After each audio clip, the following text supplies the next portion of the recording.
श्री सीताराम, जय माता दी। शिखावस्थी के चैनल में आप सभी का स्वागत है। मैं हूँ शिखावस्थी। सभी भक्तों को शारदीय नवरात्रि की हार्दिक शुभकामनाएं। माँ भगवती आप सभी के घरों में खूब सारी खुशियां लेकर आए।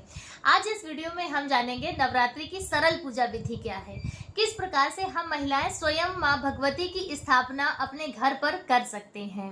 तो आज इस वीडियो में नवरात्रि स्थापना, माँ भगवती की स्थापना की सरल एवं शास्त्रीय विधि जानेंगे। सरल एवं शास्त्रीय विधि कैसे होती है कि हम शास्त्रों के अनुसार ही स्थापना करते हैं, पूजा अर्चना करते हैं। लेकिन क्या होता है कि जब शास्त्रों के अनुसार करते हैं तो उसमें हर एक क्रिया का देखिए मंत्र होता है। उस मंत्र को बोलकर हम उस क्रिया को करते हैं, पूजा को करते हैं, उस क्रम के अनुसार करते हैं। और सरल विधि में क्या होता है कि हमारा क्रम, हमारा नियम वही रहता है, बस मंत्रों का उच्चारण हम हर एक क्रिया के मंत्र का उच्चारण नहीं कर पाते हैं। तो उसके स्थान पर हम जिस भी देवी देवता की स्थापना, जिस भी देवी देवता की पूजा करते हैं तो उसके बीज मंत्र का जाप करते हुए उस नियमों का पालन करते हैं।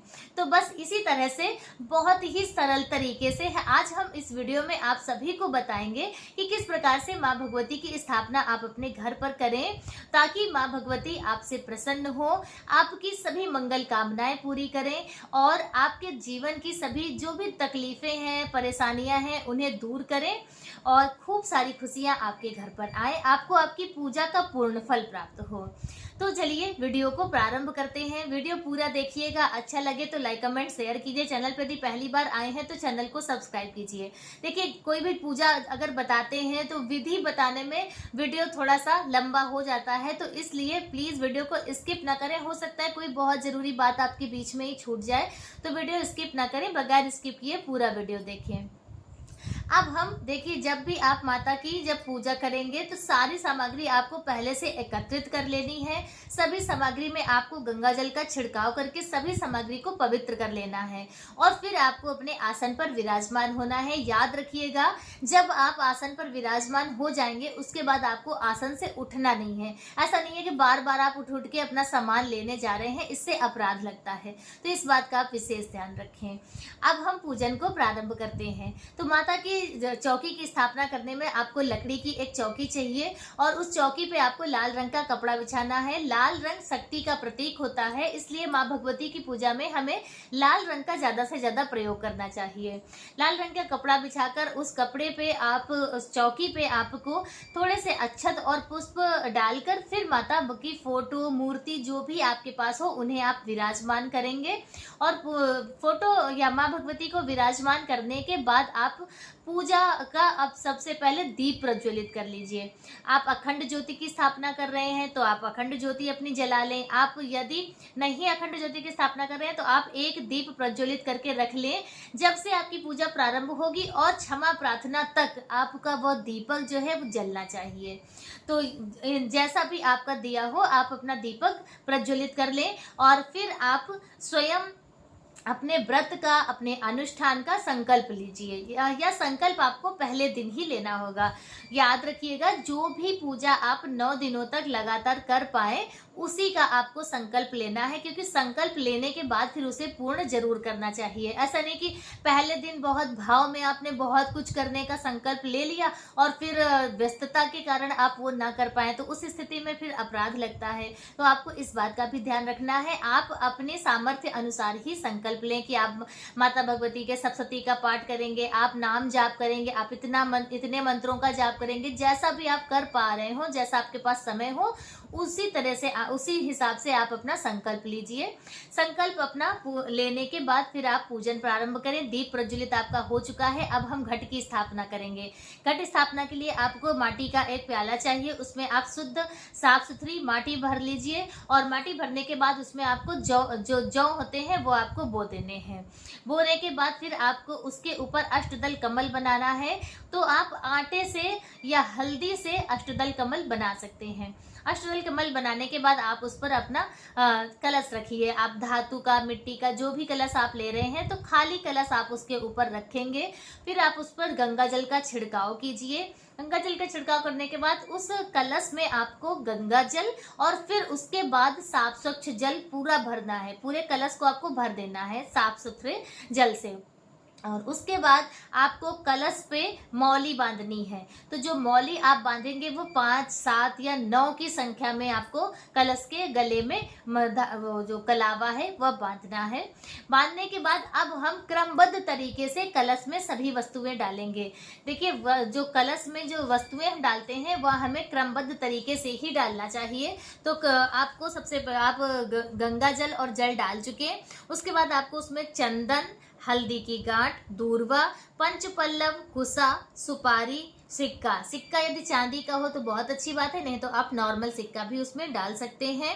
और सारी वस्तुएं आपको इस तरह से क्रमबद्ध तरीके से डालने के बाद आप उसमें थोड़ा सा कपूर डाल दें, थोड़ा सा इत्र और गुलाब जल भी डाल दें। क्योंकि देखिए, और याद रखिएगा उसमें अक्षत और आपको पुष्प नहीं डालने हैं, क्योंकि 9 दिनों तक लगातार वो कलश का जो जल है बंद रखा रहता है, तो इसलिए उसमें जो पुष्प या आदि आप डालेंगे तो उससे सड़न भी हो सकती है।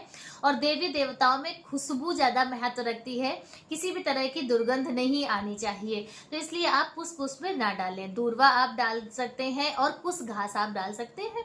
तो इस तरह से आपका कलश जो है, माँ भगवती का जो घट है वह पूर्ण हो जाता है। अब उसमें आप पंच पल्लव लगाकर और फिर आप पूर्ण पात्र रख दें। पूर्ण पात्र के बाद फिर आपको उस पे नारियल रखना है। जो आप नारियल रखेंगे उसे आप उसमें पहले आप लाल चुनरी से लपेट कर फिर आपको नारियल रखना है।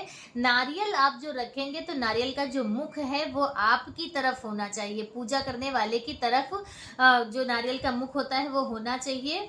और नारियल का मुख जिधर से नारियल काटा जाता है ना, उधर उसका मुख माना जाता है, तो वो आपको अपनी तरफ करना है। इस तरह से आपका जो घट है वह आपका जो कलश है उसकी स्थापना हो जाती है। इस स्थापना होने के बाद फिर उसकी हम विधिवत पूजा अर्चना करते हैं। जल का छिड़काव कीजिए, आप उसमें चंदन रोली से टीका कीजिए, सभी पंच पल्लव में आप टीका कीजिए, स्वास्तिक बनाइए, धूप दीप सब कुछ करते हैं, पूरी विधिवत पूजा अर्चना करते हैं। और फिर उसमें भाव करते हैं कि समस्त देवी देवता और नदियाँ, जो भी पवित्र नदियाँ हैं, गंगा, यमुना, सरस्वती और जो भी जितनी भी शक्तियाँ हैं, नवग्रह जो भी हैं, सभी का उस कलश में वास है, सभी की कृपा उस कलश के अंदर है और सभी अब स्थायी रूप से 9 दिनों तक आपके घर पर रहेंगे। तो इस भाव से आपको अपने घट की स्थापना करनी है। आपकी अखंड ज्योति की स्थापना हो गई, घट की स्थापना हो गई। और जब घट आप रखेंगे तो वो ईशान कोण में रखा जाएगा, माता रानी के दाहिने हाथ पे, और जो पूजा करेगा, पूजा करने वाले के बाएं हाथ पर कलश का स्थान होता है। आपको वहां पर कलश विराजमान करना है। कलश विराजमान होने के बाद फिर आपको अब माँ भगवती की पूजा करनी है। माँ भगवती की पूजा में यदि माता का श्री विग्रह आपके पास है तो उसका आप अच्छे से पंचामृत अभिषेक करें, और नहीं अगर फोटो है तो उस पर आप पंचामृत का छिड़काव करके साफ कपड़े से माता की फोटो को पोंछ दीजिए। और उसके बाद माता को आप टीका कीजिए, सिंदूर लगाइए, पुष्प अर्पित कीजिए, श्रृंगार की सामग्री माँ भगवती को अर्पित कीजिए, धूप दीप दिखाइए। तो इस प्रकार से आपकी माता की जो पूजा है वह पूर्ण होती है। माता को चुनरी लाल रंग की जरूर आज के दिन ओढ़ाइएगा। और उसके बाद फिर धूप दीप करते हैं। धूप दीप करने के बाद फिर यदि आप सप्तशती का पाठ कर रहे हैं, जिस भी प्रकार से आप कर रहे हैं कि 1 अध्याय आपको रोज करना है, 13 अध्याय आप रोज करेंगे, सिर्फ आप चालीसा का पाठ करेंगे, तो जो भी आपको करना है, या सिर्फ आप माता के जो नवार्ण मंत्र है उसका आप 108 बार जाप करेंगे, तो जो भी आपको नियम पूर्वक करना है तो वह आप कर लीजिए। और फिर माता को भोग अर्पित करते हैं। 9 दिनों तक अलग अलग माता के 9 स्वरूप होते हैं, तो 9 स्वरूप के अनुसार ही उनके प्रिय रंग और उनका प्रिय भोग भी होता है, तो उस अनुसार आपको माता को भोग अर्पित करना है। और भोग माता को अर्पित करने के बाद फिर आरती करते हैं, आरती करके क्षमा प्रार्थना करते हैं। तो बस इस प्रकार से आपकी बहुत ही सरल तरीके से माता भगवती की स्थापना होती है। फिर 9 दिनों तक आपको इसी प्रकार से पूजा अर्चना करनी है। क्या है कि आप फिर रोज रोज अपनी पूजा का संकल्प नहीं लेंगे, वो संकल्प आपको प्रतिपदा वाले दिन ही आप जो ले लेते हैं उसी का आपको 9 दिनों दिनों तक पालन करना होता है।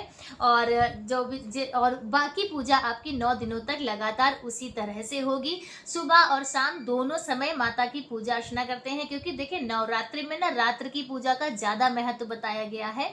तो इस प्रकार से आपको माता की पूजा अर्चना आराधना करके और उनकी कृपा प्राप्त करनी है। माता को इन 9 दिनों में प्रसन्न करना है, क्योंकि यह जो 9 दिन होते हैं ना, इन दिनों में यह शक्ति अर्जन के दिन होते हैं। इन दिनों में यदि आप पूजा अर्चना आराधना करते हैं, व्रत करते हैं, तप करते हैं, तो उससे कहते हैं कि एक बहुत ही अनुपम अनुभव होता है। इन दिनों में बहुत ही माता भगवती के आसपास होने का अनुभव होता है।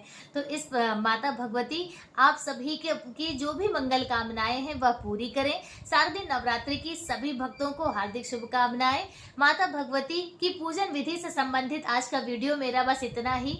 वीडियो कैसा लगा कमेंट करके जरूर बताएं। मिलते हैं दूसरे वीडियो में किसी दूसरी जानकारी के साथ।